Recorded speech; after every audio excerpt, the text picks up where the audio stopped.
how did the Ministry of Darkness happen? Where did that come from? So again, it was, I felt like the character needed to evolve, and I wanted to have obviously I wanted the character to be on the show, but I'm also starting to want to preserve, when you've been on TV for so long, you always run that chance of burnout and washout and losing interest.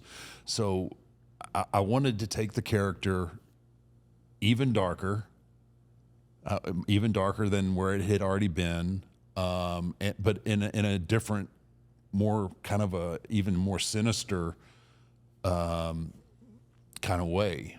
And I wanted to use lots of imagery and symbolism, and just really push the envelope to what was going to make people feel uncomfortable. Yeah. And that was, that was my goal. Evolve the character, continue to evolve the character, and I wanted to have, there were guys out there that I knew, like, they were just floating in there in the mix, and they were just having matches. They didn't have any storylines going along, and I was like, well, shoot, man, let me take them into and bring them into the ministry, change their names, and then hopefully it might give them a different kind of a rub down the line. And then was it guys that essentially you said, man, I see something in them. I know that they've got it. They just need to be put in the right spot or whatever. Well, yeah, I mean, and just sometimes you just need a little bit of a spark, and something, something good will happen. And that was pretty much everybody, minus Mabel. I mean, It was just, you just didn't want to wrestle. Right? I didn't want to. I didn't want to run that risk again. But two, and to be honest, I mean, he was a huge man, and a very ominous figure. Yeah. But it's always funny. Go ahead. I think his look in the ministry was pretty cool looking too. Oh yeah. He had the white contacts and the white mohawk and everything else. Now hopefully, I think for Ron and John, it gave them a little bit of a boost. Obviously, the APA, or they went from the acolytes to the acolyte protection agent, APA, and obviously John went on to his big singles run. But all guys pretty much that I got along with and were on board to do whatever, and we pushed the uncomfortable envelope quite a bit. When you start putting people. When I started putting people up on my symbol, and the symbolism that was kind of, it was the suggestion that I was making there. We started getting heat from a lot of religious people, and complaints and blasphemy and everything else. That's when we knew we had, we had it. We had something special here, because people are uncomfortable by seeing this. Yeah.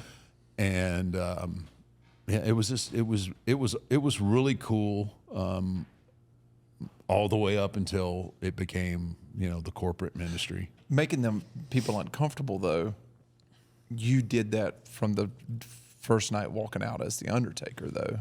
And the thing is I love the fact that you evolved that character to where you said, they were very uncomfortable the first night I walked out. Now they've become comfortable with the Undertaker, essentially. And, it's, people love the Undertaker. I need them. Did you kind of in your mind go, I need to make them uncomfortable again? Yeah, absolutely. That was the whole intent, because that was taking,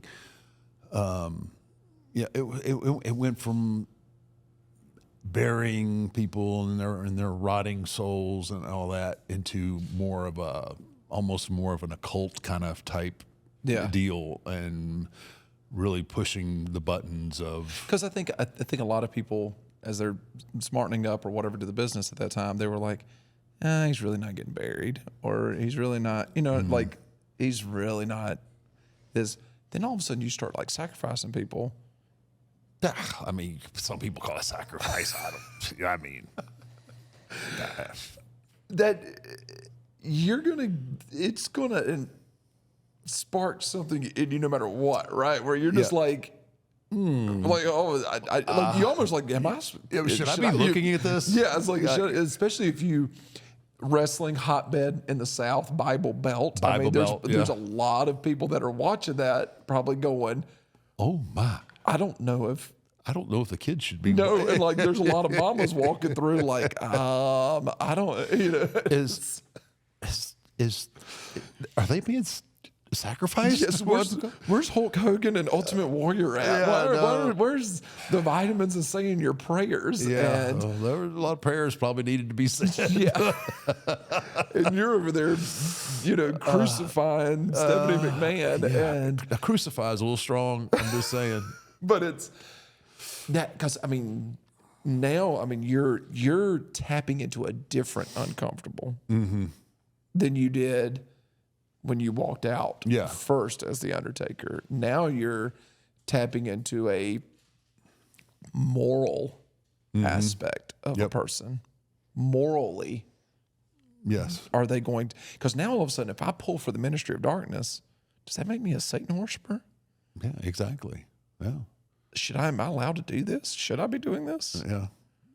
And that was the whole intent of it, is to make people like either they're disgusted and want somebody to come along that can put a stop to it. Yeah. Stone Cold or whoever, or like I can make something that's half-ass satanic cool.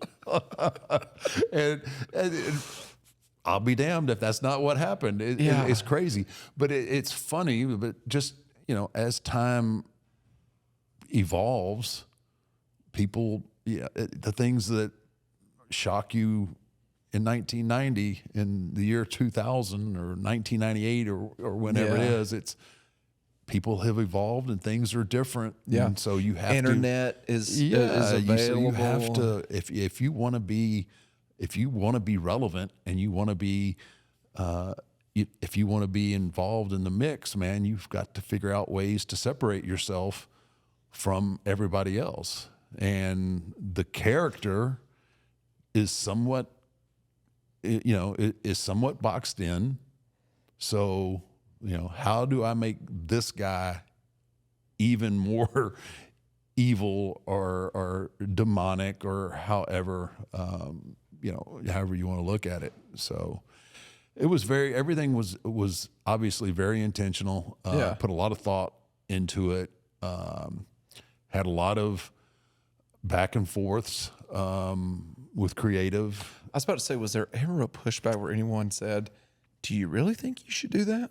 Yeah, no. And everything was questioned. Like it was, but it was also that time period where, let's do it. You're just pushing everything to the limit. They're going to react out of this. There's either one way or another. They're going to react, and that's exactly what happened. And I think it got over.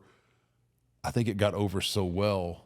That's how the corporate ministry ended up getting involved in it, because it was so unique. And obviously, do you think that the ministry, because it lasted for right at a year, I think, from what I read, do you think that 1 year was the right time frame, or do you feel like it had legs to go 2, 3, 4 years? It definitely had the legs to go on if we hadn't if it hadn't got watered down the way it did. I think it was probably a 2, maybe 3 year run out of that. I think there was so much that we still had left that we could have done to push the envelope and people to work with.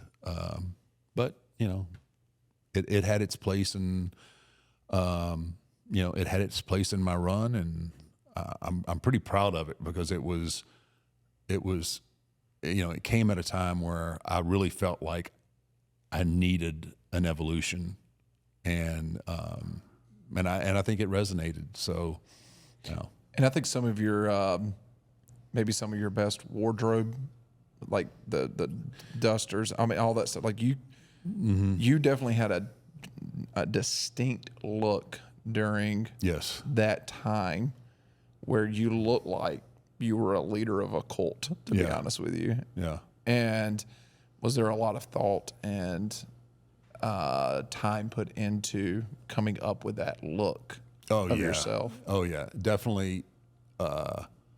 You always I always wanted to keep elements. Always wanted to keep just a few elements of the original, just to hold my roots, but be able to expand. And when I started going to I always call them the Hellraiser jackets. Yeah. The long coats with the sleeveless and the studs and the straps and everything. It was a very distinct look. Still screamed Undertaker, but it was a different Undertaker. It was this.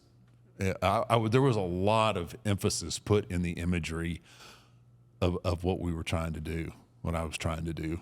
Yeah. I was again in that era where I was trying to set myself apart make myself different from anything else that was going on out there. So, whose idea was it to bring Stephanie McMahon into the storyline? I want to say, just the story evolved with Vince, and then obviously I end up kidnapping Stephanie and intend on marrying her and all of that. And so, remember lighting the teddy bear on fire, is letting Vince know, he's got everybody, all the security in the building watching his daughter, and I still am able to get to her. And, the infamous "Where to Stephanie" line. Yeah. I mean, it's just, so much, so fun. But, Stephanie it was a different Stephanie then too, right? That was kind of the beginning of her, because she still had that innocent, kind of almost little girl type presence about her at that point. The boss's daughter. The boss's sweet little daughter. And now this, the boogeyman, Satan has got his eyes on the boss's daughter. So, I think that kind of resonated with people and made people uncomfortable. And even though it was Vince, it was still like sweet little Stephanie. Yeah. And, Satan's after.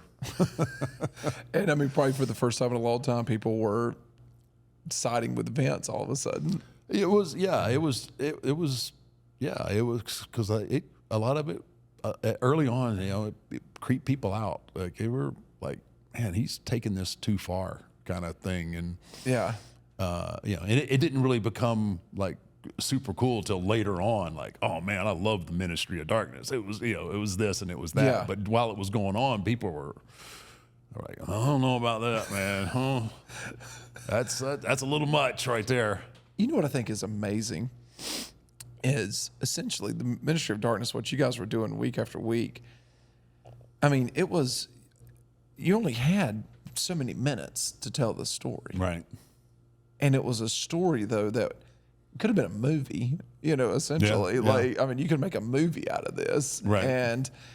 But y'all were able to tell these stories within minutes to where people would be so freaked out, and it was so sometimes like stretching, the limits, or going, to the edge to a point where like, and the fact that y'all were able to condense it down to where you're able to get it done such a small amount of time was, I think, maybe one of the most impressive things. You know what? It's not a promo you're cutting on a mic, for 2 minutes. A lot of credit. I have to give a lot of credit to the road crews, man, to set all that up, to set my throne up, and to have all the candles and all that stuff. That all has to be done within a TV break. Yeah. and then come back so that you have time to get your promo out and say what you have to say or do what you have to do as far as putting somebody up on the symbol.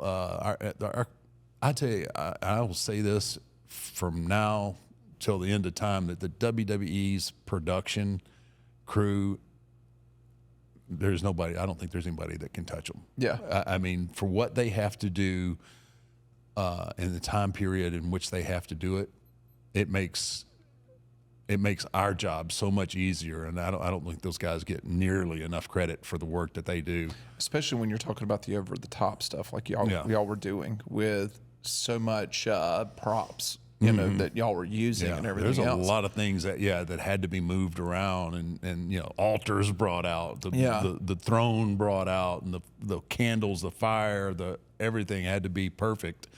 And and to be able to tell the story in a TV segment like y'all did, because it couldn't be rushed. You know what I mean? Like it's not a fast-paced story. Oh no, it's a little bit slower. It's a little bit more methodical. You got to let something soak in. Mm-hmm. And I think that's what I'm very impressed with that, to be able to tell this. And I was thinking about this, I think last night. It's, during the Attitude Era, during all that stuff, like everybody had this thing that they were doing that everyone loved. Right. There wasn't like a character that like everybody just like was like, there was no just throwaway thing. Right. Everything had a meaning. It had a meaning. And I thought to myself, the audience had to be exhausted every night at the end of the night. Oh man, yeah. Like I can only imagine, like I felt like if I went to a Raw during when you guys were just killing it, right? I feel like at the end of the night, I would have had to have sat down for 5 minutes before leaving. Yeah. They brought, during that whole period of time, man, the fans were, you go back and just look at the crowds, the amount of signs that people had, and just the energy level, it was crazy. Yeah. When that glass broke, brother. But what y'all were doing as well was the reason why the fans were the way they were. And it was every segment was a banger. As Sheamus says, it was banger after banger after banger. There was never a bad match. Monday Night Raw was pay-per-view material every week. Yeah. And I got to thinking, I was like, the crowds had to be they were drained by the end of the night. By the end of the night. Like they just saw so much happen. It's an emotional roller coaster from the ballyhoo with the fireworks and the ballyhoo. It was just like, they take them up and they bring them down and they take them back up. And then I was thinking, like, when did you go to the bathroom? When did you go get a snack if you were there? Because like there was a moment, like you didn't want to miss a moment because you never knew what was going to happen. You never knew what was going to happen. So you better empty the bladder during the dark matches, because you're not going to want to get up once the show starts. Yeah. And you talk about, or people talk about the women's matches early on, where it was like, that was the matches you go get during the Attitude Era. That was the matches I wanted to watch, because you never know. I was crossing my fingers that we would have a Janet Jackson wardrobe malfunction.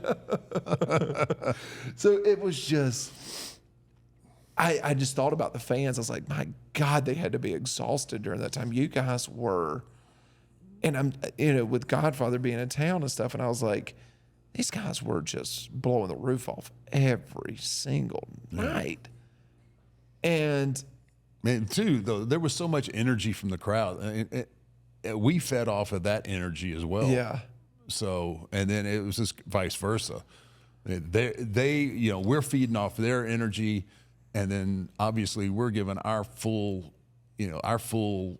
commitment and energy back to them. So everybody was gassed at the end of a Monday Night Raw. And y'all had to be, like, if you went out and just had a banger, the crowd's going wild, the girls are throwing their bras and panties in the ring and all that stuff, you had to walk to a gorilla position and just like look at the next person and just be like, that had to be so fun. That had to be. That was probably to me, one of the coolest parts of it, because everyone in that, especially of the top guys, Yeah. everybody was reaching for that brass ring.